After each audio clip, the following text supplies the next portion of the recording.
ሰላም ጤና ይስጥልኝ ውድ የመሶብ መዝናኛ ተከታታዮች እንደምን አላችሁ? በያላችሁበት ሰላማችሁ ይብዛልኝ እያልኩ ዛሬ በሀገራችን ኢትዮጵያና በዓለም አቀፍ ደረጃ የተከሰቱ ትኩስና ዋና ዋና ወታደራዊ፣ ፖለቲካዊ እና ማህበራዊ ዜናዎችን አደራጅተን ይዘንላችሁ ቀርበናል። እስከ ፕሮግራማችን ፍጻሜ ድረስ አብራችሁን ቆዩ። የኢትዮጵያ ሀገራዊ ምክክር ጉባኤ በአዲስ አበባ መካሄዱን ቀጥሏል።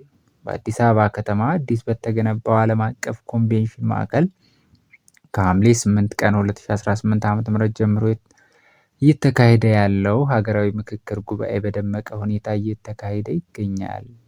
በዚህ ጉባኤ ላይ ከሀገር ውስጥና ከውጭ ሀገራት የተወከሉ ከ4000 በላይ ተወካዮች በ8 አበይት ሀገራዊ አጀንዳዎች ላይ የጋራ መግባባት ለመፍጠር ጥልቅና አሳታፊ ውይይቶች እያደረጉ ይገኛሉ።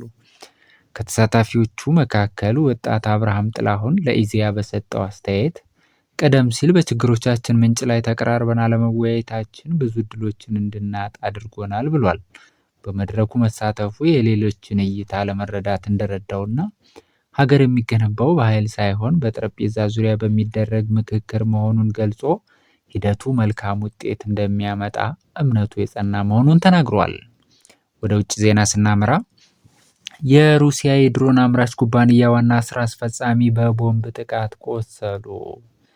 በሩሲያ የዩራል ድራንቮርድ ድሮን አምራች ኩባንያ መስራችና ዋና ስራ አስፈጻሚ የሆኑት ቭላድሚር ትካቹክ በተሽከርካሪያቸው ላይ በተጠመደ ቦምብ ፍንዳታ በጽኑ ቆስለዋል።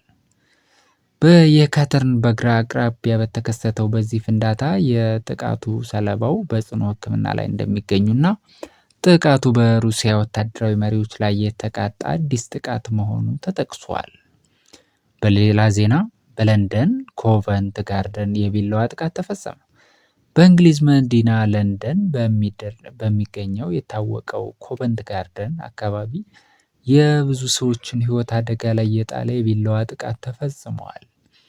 በክስተቱ 4 ሰዎች ተወግተው ወደ ሕክምና ማዕከል የተወሰዱ ሲሆን የለንደን ፖሊስ ጥቃቱን ፈጽማለች በሚል የተጠረጠረች አንዲት ሴት በቁጥጥር ስር መዋሉን አስታውቋል። ውድ የፕሮግራማችን ተከታታዮች የዕለቱ የሀገር ውስጥና የዓለም አቀፍ ዋና ዋና ዜናዎቻችን እነዚህን ይመስሉ ነበር። ይዘቱ ከተመቻችሁ ላይክ፣ ሼር እንዲሁም ሰብስክራይብ በማድረግ ቻናላችንን ይደግፉ። ስለተከታተላችሁን እናመሰግናለን። ቸር ያሰማን።